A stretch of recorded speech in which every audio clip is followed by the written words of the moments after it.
Audio Jungle. Assalamualaikum semuanya. Perkenalkan, nama Miss Yeni Asrita, Miss mahasiswa PLP Universitas Jambi, Program Studi Pendidikan Pancasila dan Kewarganegaraan. Hai, apa kabar? Meski di tengah pandemi Corona, semoga semuanya dalam keadaan sehat ya. Tetap terapkan protokol kesehatan, hindari keramaian, dan jaga jarak apabila berada di tengah keramaian. Rajin-rajin cuci tangan ya, dan jangan lupa tetap gunakan masker. Baiklah, pada pembelajaran sebelumnya kita sudah membahas teori mengenai hakikat dan teori kedaulatan.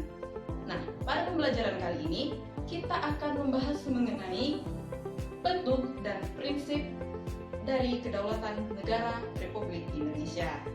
Namun anak-anak, sebelum lanjut, Miss akan menyampaikan beberapa kompetensi dasar yang akan kita capai pada pelajaran kita kali ini. Yakni yang pertama adalah bersyukur kepada Tuhan Yang Maha Esa atas bentuk dan kedaulatan negara Republik Indonesia. Yang kedua ada menunjukkan sikap bertanggung jawab dalam mendukung bentuk dan kedaulatan negara.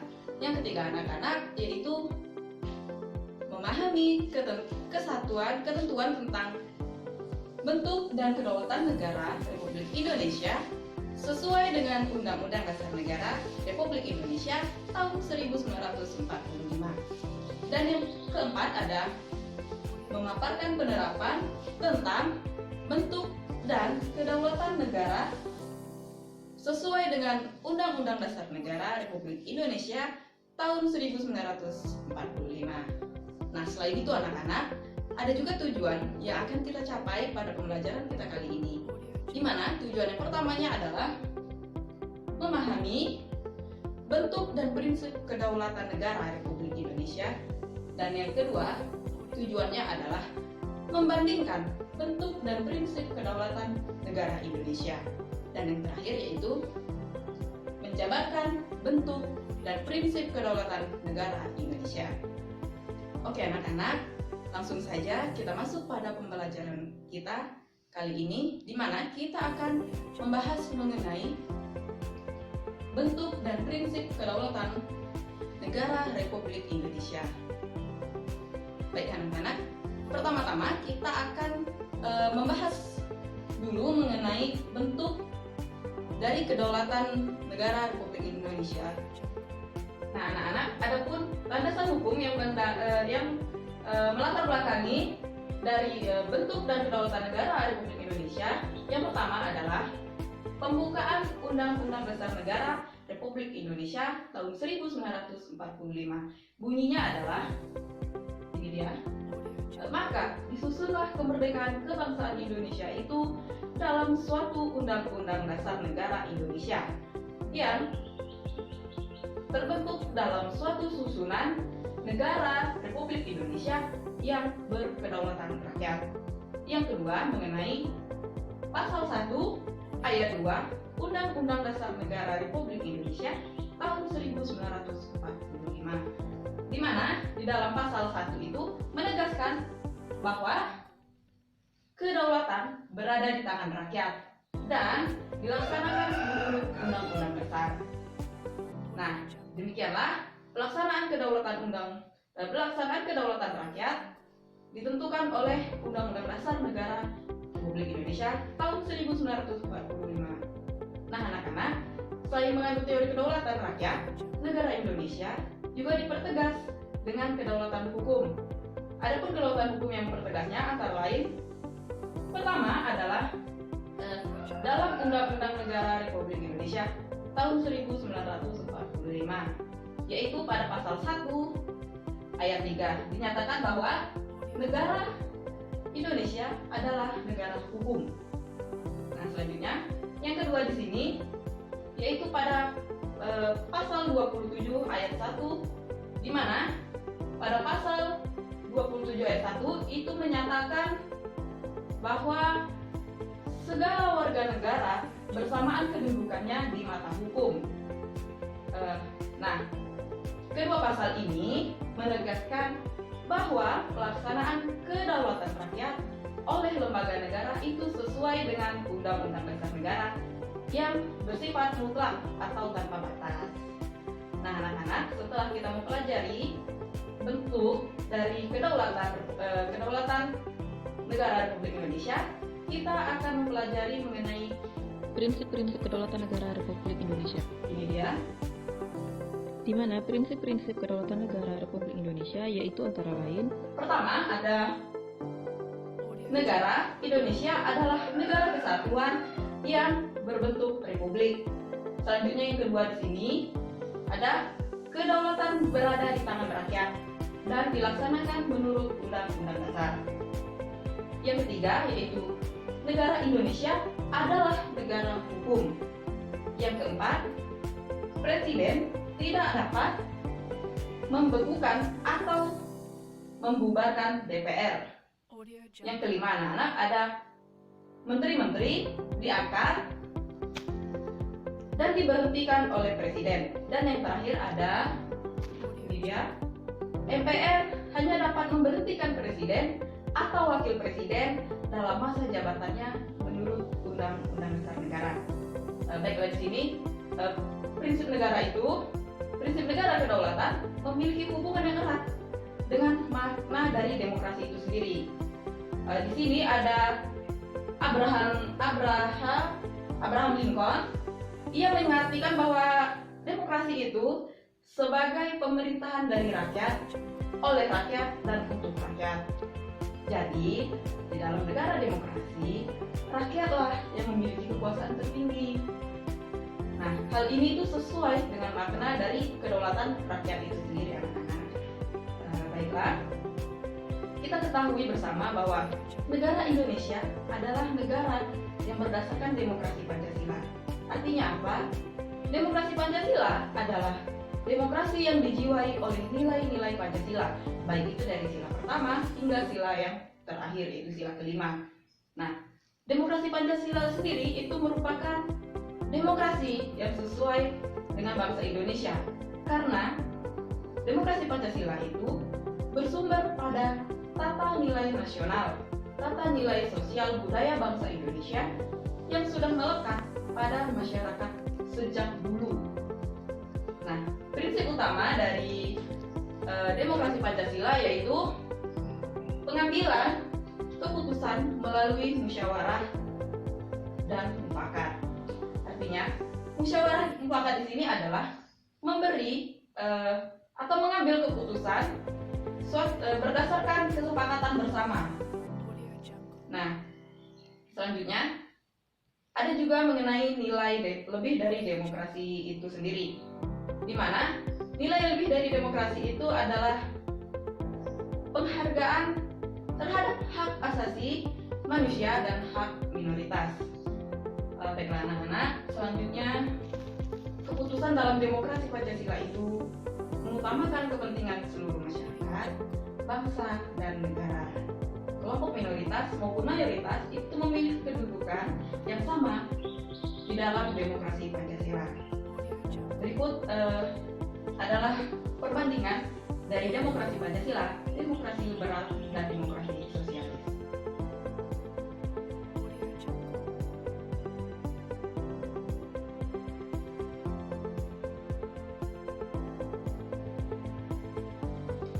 Nah, anak-anak, itulah perbandingan dari demokrasi Pancasila dengan demokrasi liberal dan juga demokrasi sosialis. Di dalam pelaksanaannya, demokrasi di Indonesia itu dilakukan dengan dua cara, yakni pertama ada dilakukan secara langsung dan yang kedua dilakukan secara tidak langsung. Nah, di sini contoh dari pelaksanaan demokrasi secara langsung antara lain adalah pemilu, ada juga pilpres, dan ada juga pilkada, di mana pada pelaksanaan demokrasi secara langsung ini rakyat itu memilih secara langsung dengan menggunakan hak pilihnya atau hak suaranya dalam menentukan calon dari pemimpin kita, yaitu calon legislatif, bisa juga calon eksekutif ya anak-anak.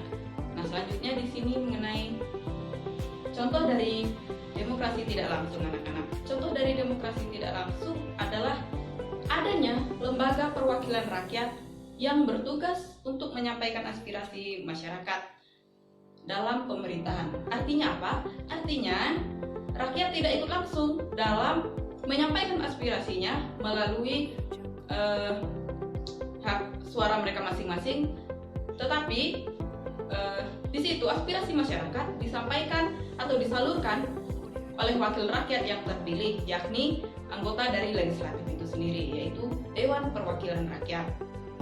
Nah, anak-anak, selanjutnya yaitu ada juga mengenai peran rakyat dalam pelaksanaan demokrasi di Indonesia, di mana dapat kita lihat sebagai berikut. Pertama itu adalah pengisian keanggotaan MPR, karena anggota MPR terdiri atas anggota DPR dan DPD, di mana ini berlandaskan pada pasal 2 ayat 1 Undang-Undang Dasar Negara Republik Indonesia tahun 1945. Selanjutnya, yang kedua yaitu pengisian anggota DPR melalui pemilu, di mana di sini dilandaskan pada pasal 19 ayat 1 Undang-Undang Dasar Negara Republik Indonesia tahun 1945. Yang ketiga anak-anak yaitu pengisian anggota DPD, di mana pengisian anggota DPD ini berlandaskan pasal 22C ayat 1 Undang-Undang Dasar Negara Republik Indonesia tahun 1945. Selanjutnya anak-anak, yang ketiga di sini adalah pemilihan presiden dan wakil presiden, yaitu dalam satu paket pasangan secara langsung, di mana di sini dilandaskan pada pasal 6A ayat 1 Undang-Undang Dasar Negara Republik Indonesia tahun 1945. Selanjutnya anak-anak, yang terakhir yaitu ini dia pemilihan kepala daerah dan wakil kepala daerah, yaitu pemilihan gubernur, bupati, wali kota, dan juga pemilihan kepala daerah lainnya, yaitu berlandaskan pada Undang-Undang Dasar Negara nomor 23 tahun 2014. Anak-anak, selanjutnya di dalam pemilihan umum itu pelaksanaannya harus berdasarkan asas, di mana asasnya di sini antara lain adalah langsung, umum, bebas, rahasia, jujur, dan yang terakhir adalah adil. Nah, Arti dari langsung di sini, langsung adalah rakyat itu sebagai pemilih diharuskan memberi suaranya secara langsung dan tidak boleh diwakili atau melalui perantara. Yang kedua di sini ada umum, di mana dapat kita melihat umum di sini artinya tanpa melihat adanya unsur sara, yaitu suku, agama, ras, antar golongan. Artinya semua warga negara yang telah memenuhi syarat sesuai dengan peraturan perundang-undangan berhak untuk mengikuti pemilu. Nah, yang ketiga yaitu asas bebas.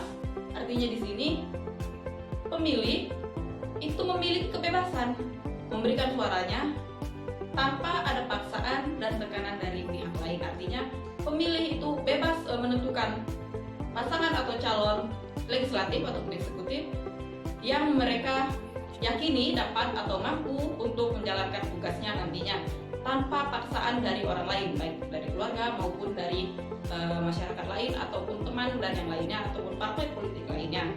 Nah, yang keempat di sini ada mengenai rahasia. Rahasia di sini artinya adalah suara yang diberikan oleh pemilih itu bersifat rahasia, artinya hanya pemilih itulah yang tahu akan hak suara yang ia berikan kepada siapa, tanpa orang lain tahu. Nah, yang kelima di sini ada juga mengenai jujur.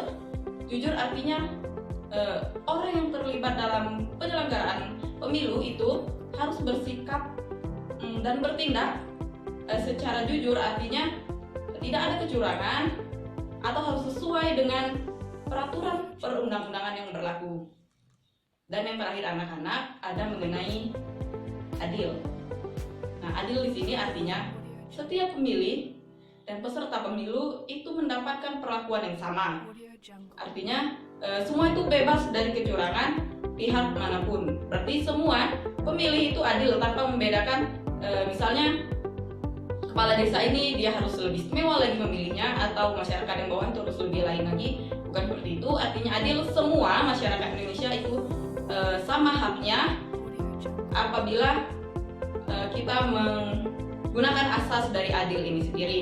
Nah, baiklah anak-anak, biasanya asas-asas yang telah Miss sampaikan tadi ini itu sering sekali kita dengarkan, yang biasanya disingkat atau disebut dengan asas Luber dan Jurdil, yaitu itu tadi, langsung, umum, bebas, rahasia, jujur, dan adil.